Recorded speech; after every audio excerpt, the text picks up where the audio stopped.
Welcome to the show No Instructions, where we meet with founders and interview them about starting and growing their businesses. I'm your host, Chad Ingram, three-time founder and CEO at Distro. Distro is a platform to help businesses build teams by breaking down borders around the world. Let's go ahead and get started with today's guest and see how they built their business. Thanks for being here today on the show No Instructions. We've got Kyle Muir from POWERBX joining us today. Yep. Thanks for having me. Yeah. So we're grateful to have you here to tell your story. As we've said, a few times on the podcast, the purpose of the podcast is to take your story and learn about the details of what got you here. Mm-hmm. And, for a lot of founders, it's, starting and growing a business, it just seems like so ambiguous about how it actually happened. Totally. So for what we're looking at, we're curious about the background, so let's talk a little bit about your story. Mm-hmm. And, but before we do, just for a little context for everybody, can you tell us what, POWERBX is today and what you're doing, as a business? Yeah. POWERBX it's a workspace technology company. So we're largely focused on productivity in the workforce, through, enabling distributed teams, and it's mostly desk reservation, room reservation, and just space at large reservation to maximize its utilization. Awesome. Yeah. So, you guys have a location in Salt Lake, right? Yeah. The company, it's a little bit of background on the company. It was actually founded in 2014. Wow. And it was founded at the same time that, I had, helped exit another company called Armor Active. Mm. And so we had basically started and run Armor Active, sold it after 3 years. At that same point in time, the original founder of POWERBX had just he knew our story, he had innovated on our product line, started that company and ran it. And then in 2018, I actually got invited to come in as a CEO consultant. Oh, cool. And that was sort of my intro. You spent some time there. To POWERBX, yeah. Yeah, that's right. Well, we're going to get into that a little bit too. But let's start your story and your education. Did your education play any role in your future? Yeah. I did an LDS mission in Argentina, and that, for whatever reason, like that, I'm trying to figure out, like, when I go back, what am I going to do? And I'd always been entrepreneurially inclined, lawn mowing and just little things back home. As a kid. Yeah, my one claim to fame is I counterfeited money in high school for like a year. That's how I paid for lunches. So that's great. You could say I was always on maybe the deviant side of entrepreneurialism. Have you ever read the book Rich Dad Poor Dad? Oh yeah. One of my favorites. Starred as one of the examples of the kid making money. Yeah, it's like highest margin. Like there wasn't software back then, so exactly. Where do you get it? Just print it. So anyways, but that was a good time. And, but it was mostly, I'd say my most sustainable money back then was like lawn mowing, and. So what year did you come home from Argentina? 2000, when was that? 2001, I think. Okay. But yeah, Argentina turned me on to supply chain, and I was just fascinated with how did these things, how'd you make that connection? You just Latin America, you see a lot of US products, but they're still made in China, but they're branded US. And it just turned me on to this supply chain thing that was business, and this mix of manufacturing and marketing and sales. And, I was just I want to figure out how to make things. And that's what I came back and did in school. But I did that with the intention to make my own ideas come true. Where did you go to school? Undergrad at BYU. Yeah. And then what'd you study? So this is an interesting story, and it's not this way anymore. Fortunately for people wanting to get into business, but so you go to BYU, get into the business school. I meet with a counselor, and, I'm trying to figure this out. I don't come from a family of entrepreneurs. I just know that I want to start businesses and create things. Right. And so I go to a school counselor, and I'm like, hey, this is kind of what I'm looking for. They had just, they had an entrepreneurial track. That's what they called it back then. There wasn't the program or anything. It was almost like a club. An entrepreneur focus and program emphasis. Full on thing. I think they kind of followed University of Utah in that sense. Executive MBA, entrepreneurship, the whole deal. But I meet with this counselor, and her first question is like, "Well, do you have a business?" I'm like, "No." So that's why I'm here. Like, finding out. Yeah. She's like, "Okay, well," she's like, "Yeah, this isn't going to make sense for you." I'm like, "Okay, so I can't like participate unless." So it was a prerequisite. Yeah, to this program was that you had a business. You had to have something like already started, and like looking back, I'm like, that is so backwards. But anyways, that was my experience. So that ended up pushing me. I was like, okay, next best thing, supply chain. And that's what I ended up doing, because that was the study of, raw materials to finished goods. So you actually studied supply chain at school? Yeah. Wow. Yeah. Was that part of the business program, I'm assuming? Yeah. It was one of the electives. And man, I wish I could remember his name, because the head of the supply chain program at BYU ended up being the gentleman who led the entrepreneurial program that you now have at BYU, which is kind of a cool thing. That's cool. I didn't know that. So it seems like it was clear for you when you went into school that you wanted to be an entrepreneur. Yeah. Yeah. Like your focus was not on, let me go and find the best job that I can get. No. Okay. I had no idea what it meant, and I actually back then I didn't know anything. I actually thought that like school was my best option for that. Looking back, it's kind of like, I probably not, I probably should have like been in the culture and the community more, but yeah, I can see what you mean by that. I went to school, and in my undergrad, right before going to law school, I quit school, 3 classes left. Oh, wow. So yeah, I know what you mean. And it was just a light bulb moment. Like it clicked. And when I knew that wasn't the thing for me, it was kind of like, well, I'm here. Yeah. Sunk cost. Who cares? Yeah, exactly. Yeah, exactly. Right. So I think most probably less weird people would have just finished. Right. That's, but that is an interesting skill though, to have that sort of discipline, from a sunk cost perspective, because of time and financial commitments. And yeah, I mean, that's a lesson in and of itself, I think, for startups, because you're continually iterating until you find that hit, and sometimes you get in deep. Yeah, exactly. And I think you're totally right. And it totally applies to a startup, because I've had people say to me, like, they see the startup and the glamour and maybe fundraising and all these employees, and they say, "Oh man, you guys must be making a ton of money." Yep. And sometimes I say sarcastically back, "Well, we've lost a lot more." Yeah. Well, and there's actually one guest that you had on, and I kind of like chuckled to myself, because he was talking about the business, but when it came to revenue, it was like, I'm not gonna share revenue, right? Because it's a funded venture-backed company, right. And so it is interesting. There's it unfortunately is not in print anymore, but it's called the First 30%. It's written by Raul. It's an Indian guy, Raul. We'll have to post it in the notes, or if you do that. But he has a book that says a chapter in the book that says ignore the competition. And I was just rereading it again, just to remind myself that it's often super powerful to ignore the competition because of the noise that comes from what we're talking about here, where it's revenue or employee count, or things that are potentially distracting from what actually is going to hit the mark and be turn the trick. Yeah, absolutely. There was an example. I was building, at my last startup. This would have been like 2017 or so, and we got sued by one of my old partners. Everything's good now, and we can still talk now, but we got sued for what I believe to be a funny and kind of outlandish thing. And I remember asking some other very experienced business person, like very experienced, what I should do about it. I was just upset and angry, and spending, a lot of legal fees and stuff just to be right. And right. I remember he said, "Well, how much is it going to pay him off?" This mentor. And I said, a lot.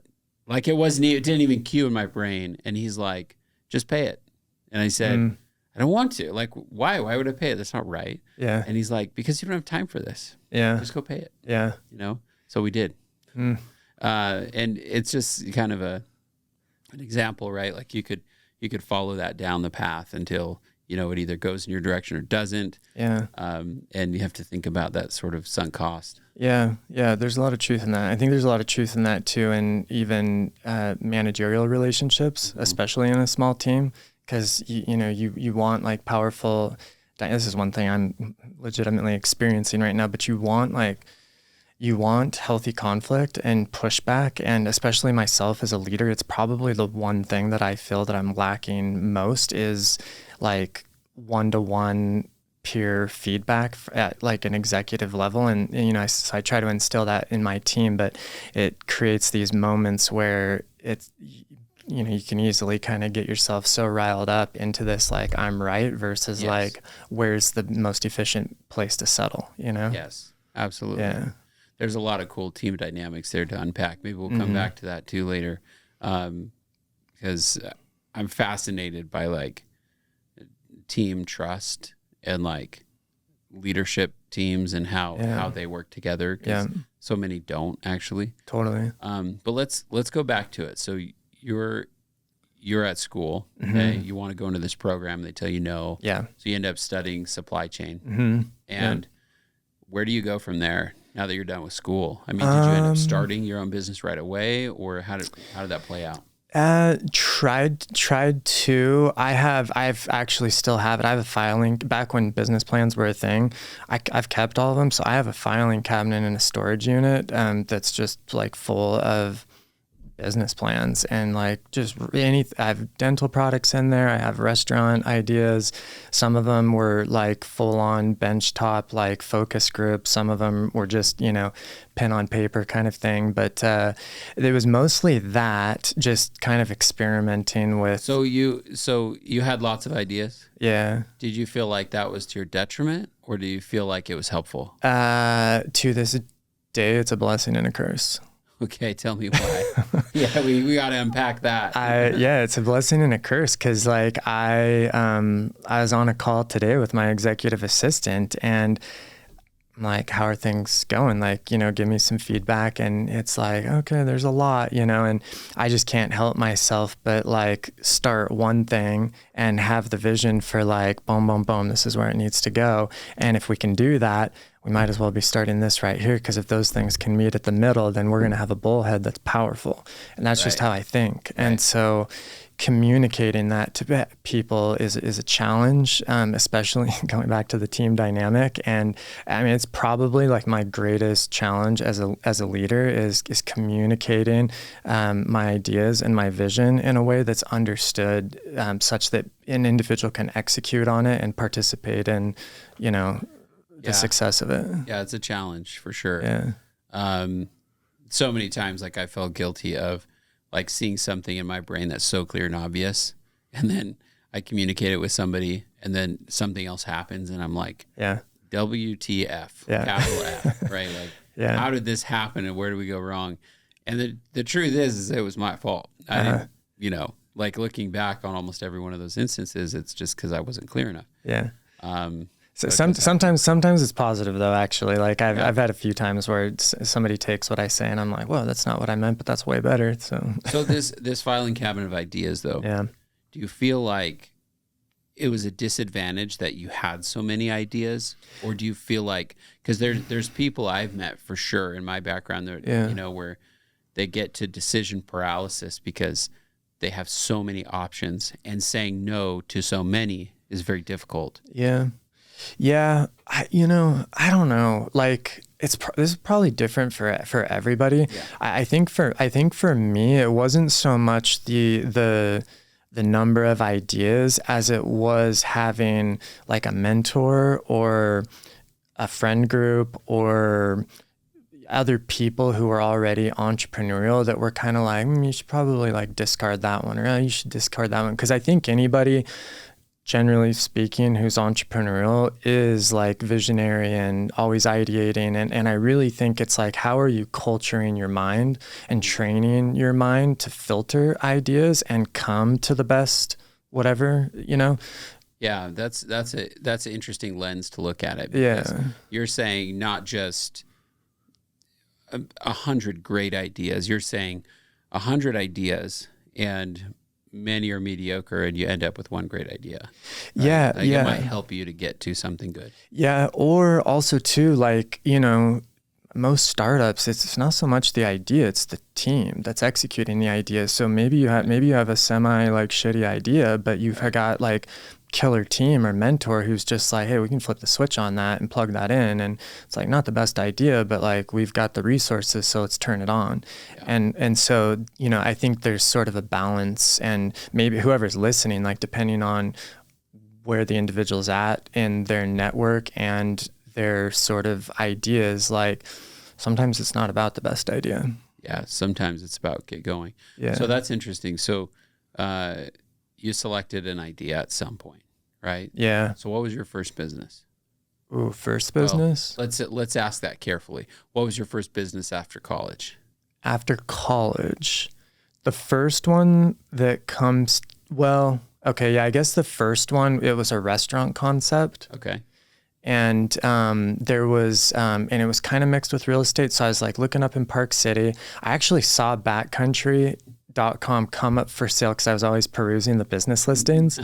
And I'm not kidding you. I saw it come up as my, like, would have been either like the end of my junior year or sometime in my senior year of college. And I'm like, oh, backpacking, camping, outdoors, like, you know, .com era is like kind of just behind us. Like that's interesting, but I'm in school to graduate and I'm not quite ready.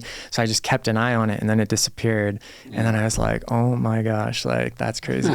So I remember seeing that, but for me, it was a restaurant concept. And I found there was a spot open in Prospector up in Park City, and that area was just kind of like coming up at that time, a little bit risky. And so built out a menu, hosted like multiple parties where we just like wined and dined people to get feedback on. Where did you do that at a home or something? To test a menu? Yes, it was in Suncrest. So Suncrest was recently built, and we had a friend's house somewhere in Suncrest. And did it. And the purpose was to test the menu. What did they think? Great. I mean, it was good food. Yeah, it was good food. That's awesome. Who made it? I had a cook, or chef, I guess, and that helped me like curate everything. It was called the Epicurean. That's awesome. So super cliche. Yeah. And it was the Epicurean. So, you know, the thought was like restaurant business is hard, and knowing, you know, it's probably the most logistically complicated business you could enter, you know. But yeah, it was like, and I mean, we had a pretty complex menu, you know, fast forward and it's like, you just want like a 3-piece menu. And which it was a terrible idea looking back, right? Like, I think to make it so complicated. I think so. I mean, I don't want to be in the restaurant business. It's like, but it sounds like one thing that, you know, from people I've interviewed that is consistent is the idea of testing it, getting feedback immediately. Yeah. Well, that was one of the things that was kind of like, let's not maybe do this because I was a pain in the ass. in one event. Yeah. That's pretty funny. Yeah, even though they loved it. Yeah, I bet. Yeah. The restaurant business is notoriously difficult. So we'll have to have somebody on like Andrew Smith or somebody who is very good at it. You know, that'd be interesting. And find out how is it that you guys do it. Totally. It's hard. So, okay. So after you test that concept, you're like, this is a no-go. Mm-hmm. You know, take us to Fuse Play. How did you arrive at that as a business? Ooh, and for context, for some listeners, we actually had, I think, episode 4 or so. Yeah. Christy, which is your old co-founder and sister, was on the show. Yeah. Yeah. So I've got to kind of do like a prelim story to that because it's what enabled me to do Fuse Play. Yeah. So I, you know, ran on all these, you know, this file cabinet of business plans. And then I was at a mid-sized startup here in Utah right out of college. I was just kind of working, and I needed to do something different. So I had been searching for, you know, still trying to learn how to do this entrepreneurship thing. And the U had just opened up their program. The Lassonde Institute. It was the beginning of what now today is the Lassonde. I was the first cohort in like that program. Very cool. And so in that program, and I had quit my previous job, and I was like day trading, so I thought it was a good idea to go work at Goldman Sachs and get insider information. Yeah. I guess going back to my counterfeiting days. yeah, exactly. Welcome to Wall Street. Gosh, yeah, that was not a good place for me. But I met Scott Paul in my MBA program, and it was like the first person where just every day we could sit in class and just throw ideas, and it was like, okay, made sense. And he'd actually do stuff with the ideas, and I would do stuff with the ideas. So it was fun because it felt normal. And so one day he comes in holding this, like the iPad 1 had just come out, comes in holding this like clunk of metal. And I'm like, what the heck? And he's like, yeah, check out my new idea. Wait, this is Scott? This is the Scott Paul, the crypto Jesus. Yeah. It's a crypto Jesus. The crypto Jesus. He'll be on the show at some point. Okay. But this is before he wore wigs. And but anyways, yeah, so he and he's bringing this iPad at the same time people are like, check out my iPad and my new leather case. He's got a clunk of metal around it. Anyways, he in class like throws up this website, iPadEnclosures.com, and fast forward about 6 months into it, I on paper wrote down exactly what I needed to live, like insurance, rent, food, haircut back when I had hair, like literally. And it was like $1,900, like after taxes is how much I needed back then. And so I'm like, all right, Scott, like I was like, if you can cover this base, like I'm on board.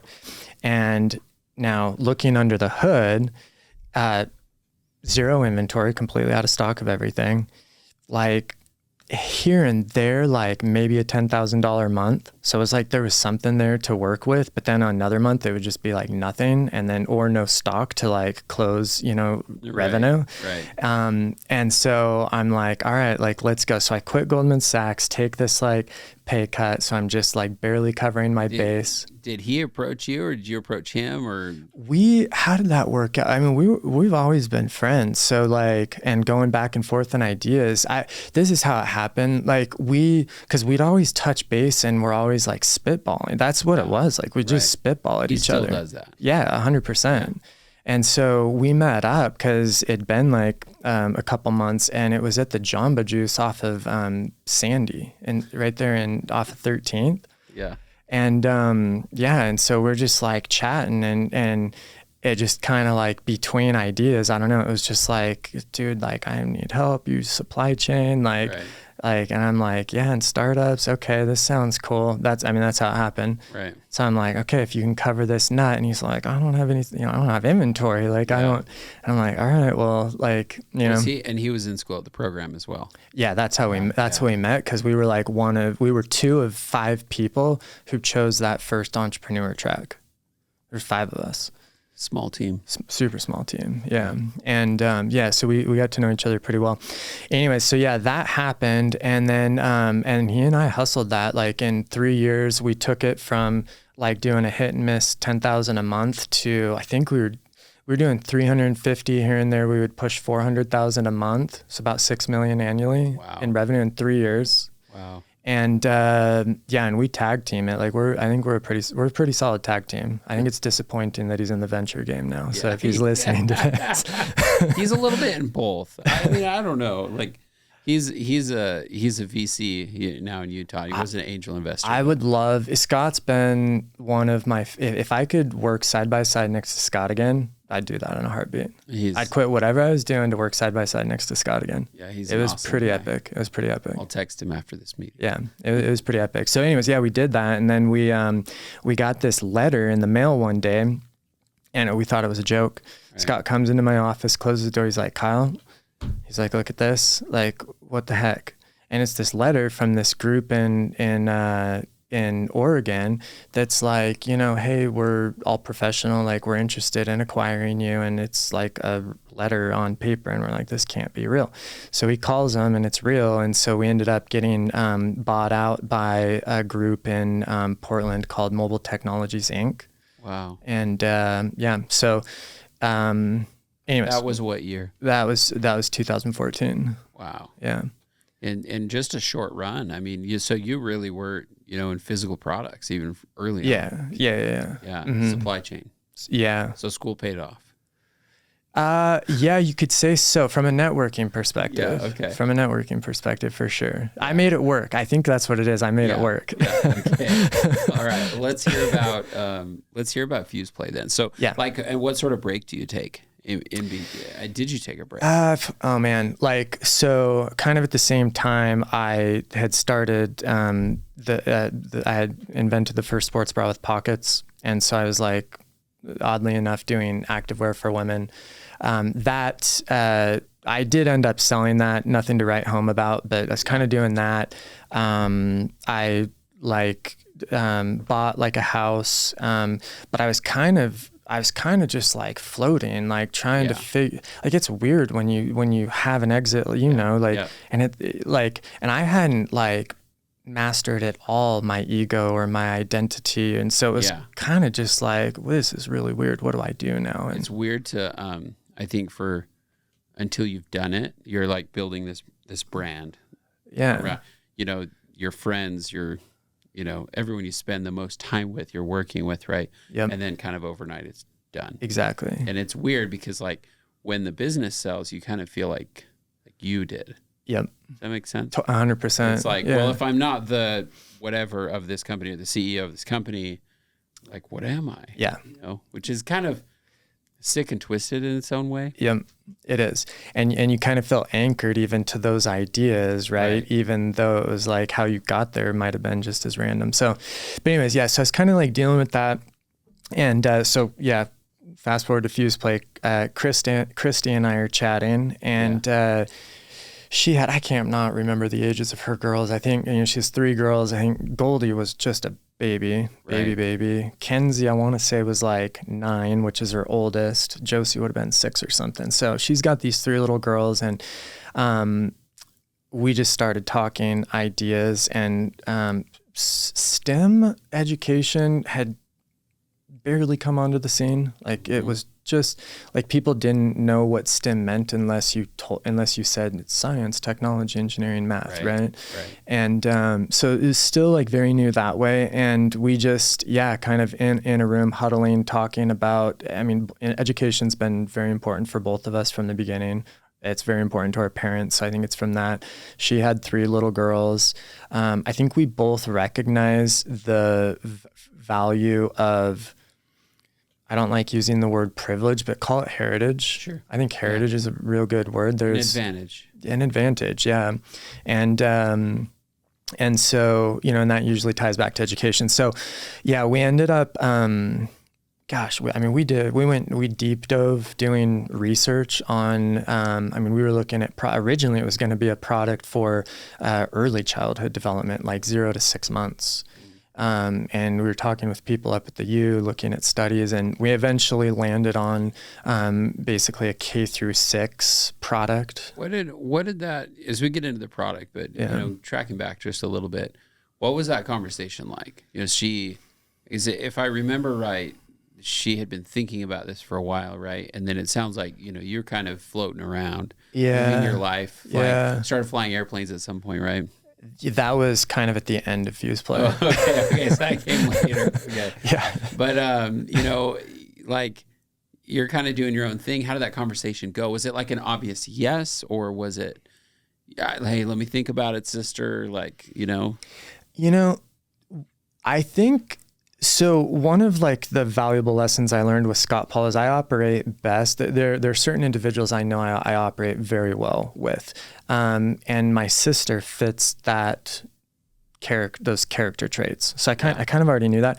What I didn't know is that she's an entrepreneur. I honestly had no idea. I had stereotyped her as my sister, a mom, a pianist, you know what I mean? Which, by the way, she told me she plays piano. I didn't know. She's brilliant. She's brilliant at the piano. Well, she was more humble, right? So she wouldn't brag about it, but it would be awesome to hear or see something at some point. My appreciation of the arts is from sitting up in my room doing nothing, listening to her practice for 3 hours a day growing Amazing. up. Yeah. Very cool. But yeah, and she's sharp. Those who know her, she's very quick. And so I think me, like, I'm a hustler, and I'm always throwing out ideas, and I do that for two reasons. Sometimes I think I do have a good idea. Other times, like, I'm just curious what your idea is. Let's start the conversation.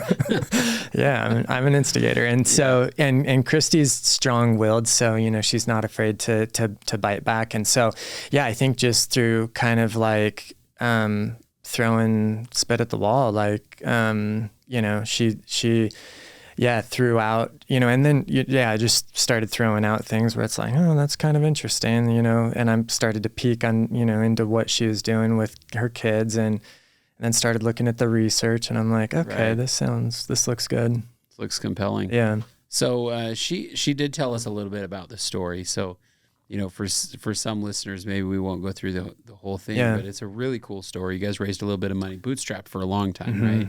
Raised a little bit of money and ended up selling it a couple years later or so. Yep. She took a different career path, and at some point, years later, you started, or actually joined into POWERBX, right? So tell us a little bit about that. Well, so that's where I actually first chose to do aviation. Okay. Aviation matters. Let's go. Aviation matters. And I think more importantly, following your heart matters. Like, that was the lesson. Like, Christy had a brilliant idea with fuse play, and we both put a lot into that, right? Any startup takes a lot out of you. And there's just a lot that happened during that time from a business perspective, and, there's a lot that I could say there. And then also on like a personal level, there's just a lot that happened. Mind you, like, I was like pretty much back to back off of like another startup, still not having figured out my identity, and honestly kind of relying on Christy to like be like, okay, I guess it's a startup, which is not like your identity. You know what I mean? Right. And so I was like, I need to just like do something like, what is like a dream that's close to my heart that's been there forever? Aviation. So I was like, okay, doesn't really make sense, but I'm going to do it. So it's never convenient. Yeah. Nothing like anything fun is never convenient. Yeah. Yeah. But so I would, and fuse play I was still kind of doing fuse play at the same time, but I would drive down 3 or 4 times a week to Springville. I was flying out of the Spanish Fork Airport, knocked out my private license in about 3 months. That's fast. It's pretty fast. Yeah, I was pretty diligent about it. I'm a committed person. Like, if it's like I'm doing something, like I'll plow through walls. You're gonna go all in. Yeah. I will. And so I did that. And today I did that, and then fast forward to today, I have my instrument and my commercial license. Really? Yeah, but I used to have an airplane, but I grounded it on a desert dirt strip. It's probably... No, you did not. It's probably a story. Story time. What happened? We're not coming over that, man. No, what happened? I made a YouTube about it mostly for pilots, but just to tell Can I find it? Yeah, it's on. I would love to watch it. It's on YouTube, yeah. So I actually follow a few guys on Instagram that do sort of like, I don't know if you call it like bush flying, or they land in remote parts of the desert. Yeah. And it is so cool. Yeah, Utah's got some of the best. For, the Flying Cowboys, a number of those guys. So my whole thing, and it's still an idea that I've got in the hopper. It's in the filing cabinet.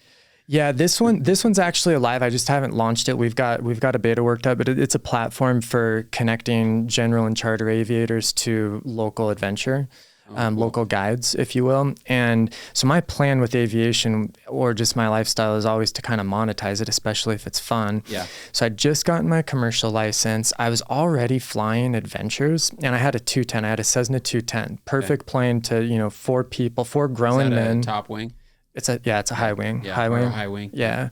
Yeah. And it's got enough horsepower where you can put some gear, 4 growing men, and high altitude, you can take off and, fly pretty much anywhere.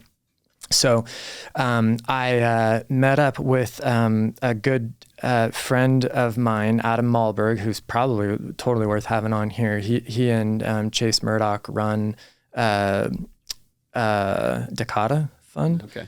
So he is an experienced canyoneer. And so we got together, had some beers, pulled out a map and said, where can we fly desert dirt strip where we can then camp and then hike into canyons?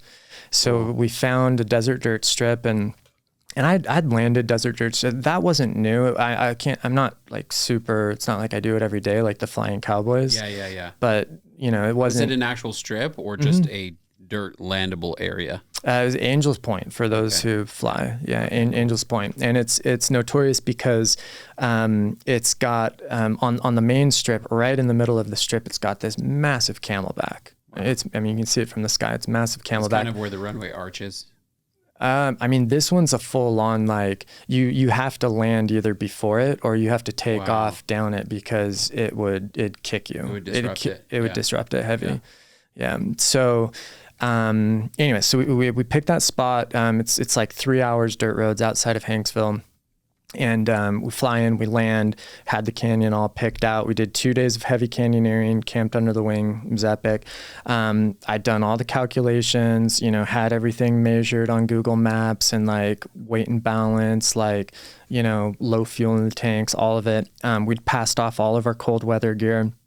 And the second day was heavy. We had rappelled and then ascended to, one was like 250 feet and the other I think was 150 foot.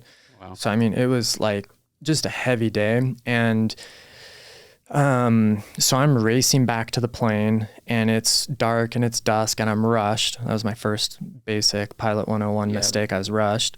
And then second, like my personal minimums, I probably needed like another maybe 600 feet of runway. And so do my whole run up, everybody gets in the plane. And it's dark, it's a skinny strip. And there were some other people with you. Yeah, there's 4 of us. Wow. There's 4 of us. I didn't have the plane for the job. That's another pilot lesson for you. Like, make sure you've got like the equipment for the job. Yeah. And I was definitely pushing it. And so, full throttle, my rotate speed in that plane was 60 knots, 65 knots. And I was pushing 55, 60, and there's things I didn't fully account for, like the drag of being in a soft filled configuration. I had partial flaps. I was all the way back on the ailerons, the dirt slowing you down. So I just had drag that I experience wise didn't fully calculate for, and front wheels starting to come off the ground. And I knew and it was the calmest desert night. If I had no wind, even if I had like maybe 5 knots of crosswind, I would have been up. But it was just all these factors you can't, But anyways, so it was pretty sketchy, and my mind was just like clicking through like scenarios. There was a 300-foot bluff right at the pretty much at the end, and so in my mind I just remember like planar people, and it's so counterintuitive to ground an airplane that's supposed to fly. So I'm just planar people, and I had this spot on the runway marked, and as soon as I hit that spot, I was just like, oh my gosh, like pull throttle. And just kind of kept it steady, and we're just like pounding through these like large sagebrush and like soft dirt, and then we were almost stopped, and the nose gear in this old plane just collapsed and prop hit the ground, and so that was it. Minor accident when all was said and done, or did it destroy the plane? For the record, the FAA does not consider it an accident because there wasn't any bodily injury, and the plane wasn't damaged enough. Yeah.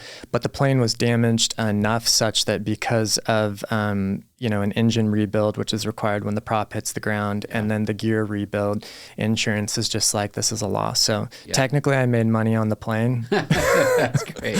But I could have made more relative to the market. So what did your buddies think? Or rattle them pretty good, or were they okay and appreciated the call you made? It was, appreciated the call for sure. And that part was cool because we had just done like a mission together on the ground. I felt a little bit of embarrassment and failure because my job was to fly the plane, right? But no, everybody just silently like jumped into action, And, you know, we had one person with cell phone service. Hanksville mayor actually is part of the search and rescue team and picked us up. Wow. And yeah, we no cold weather gear, like I said. So we had this little cowboy campfire because it was October. It was like October 21st or something. Yeah, it was cold. Yeah. So we're just huddled around, and the fire's just burning down like quickly. And so we're just gathering sagebrush, huddling, gathering sagebrush, huddling. So. Wow. Yeah. It's cool. Wow, what a cool experience. I mean, when was that? How long ago? 2 years ago. Wow. Yeah. I'm glad you're okay. Yeah. You made a good call. It could have ended up very differently. Yeah, it could have. It was a good lesson for me. I think we all know people. And in fact, I have there's a leader that I knew as a kid, and he started flying when he was late 40s maybe. Mm-hmm. And he was just a little too loaded for his 172 and ended up putting it in the ground at the end of the runway. So they lifted off and then went down. Yeah. It's I can relate. And for me, being one that likes to push, I like to know kind of where the limits are. And so, you know, that it was unfortunate, but I'm going to get back into aviation this next year. And just such a good lesson to know, like, all right, like that's my limit. And like, I don't even need to get close to that anymore. You know, it's funny. I had a moment that hurt my pride about a month ago. So I was racing so I do off-road racing. I was racing in the largest, you know, and longest off-road race in the country, and is 550 miles across from southern Nevada all the way to Reno. Mm-hmm. It's called the Vegas to Reno. And I was feeling great, you know, and you get into this kind of this zone where it's just, you're not even, you know, driving well's like breathing, you know, it's just coming out of you. Mm-hmm. And a hazard snuck up on me, and I hit it going 75 or so. I rolled the car 3 times. Gosh. Just like that, party's over, you know. Yeah, humbles you a little bit. Yeah, I saw some of the footage that you put up on that, so I felt for you, especially being from Reno, because I always would see those guys come in like all just like, you know. Man. Yeah, I was prepared to be in the car for about 12 hours, and I was in the car for racing for about an hour and 40 minutes or so. Wow. And so, you know, which went by so fast. I barely remember it. I've watched all the footage since in the car, and it's like, that's cool.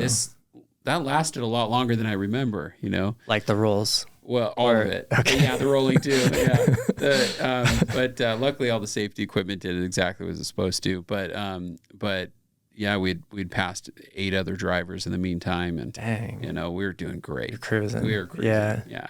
So anyway, life sometimes will sort of jolt you and wake you up. You know. Yeah, and there's interesting lessons in it. Yeah.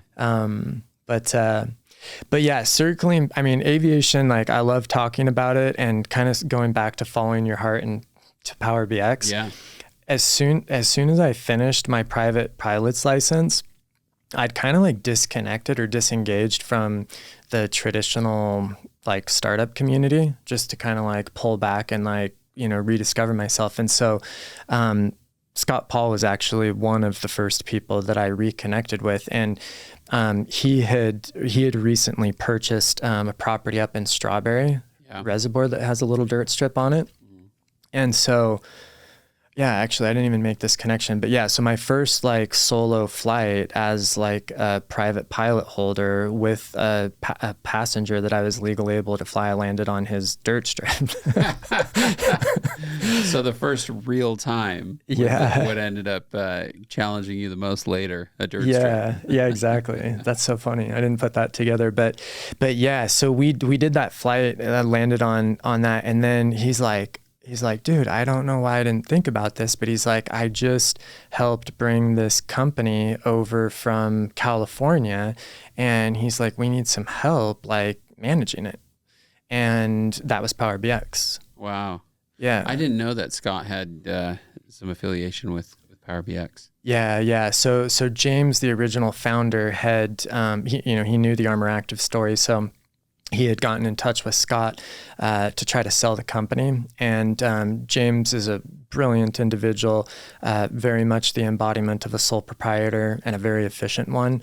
And it just didn't go anywhere without a team. And so Scott's like, I think I can help. Let's move it to Utah, and like I'll kind of like put something together. So that was, Scott's no longer part of it, and the original team it's just James and I now. Everybody kind of got like bought out in different pieces. But yeah, that's how I got into POWERBX as brought in as a CEO consultant, and then kind of from there went in a little deeper. Ended up assuming the role. Yeah. So what's next for POWERBX? What do you focus on now? Yeah, man, it's been an interesting past couple of years in workspace in general. I think that I am very excited, honestly, about what is to come. I think that everything that we've learned from like a hybrid policy perspective has set the world up, has primed the world for brilliant like collaboration. Cross-border. I think that I think that we have some very interesting times in that regard, and we were already more connected than ever before. So I'm really excited about the space. POWERBX itself is a phenomenal integrator of technology, and as a hardware first company, I think it will always be that and always serve that logistical purpose. And most recently, it has my goal with it has always been, and I always refer to it as a technology company. We do a lot of low voltage type stuff, and my dream as like a hardware person has always been to experience like the glory of like venture backed like software, maybe that's a fallacy on my part. Sometimes it's a fallacy.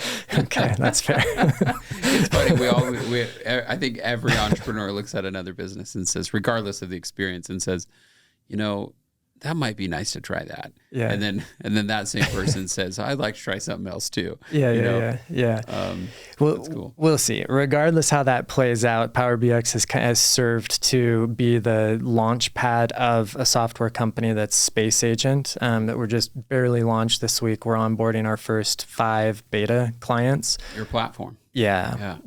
I cool. mentioned a little bit about it, but yeah, it's a platform for landlords to quickly turn on and activate commercial real estate. We're primarily focused on office and industrial warehouse, and then kind of the other side of the platform is it allows you to quickly engage your community network. Brokers, we're very broker friendly. So that's really awesome. Yeah.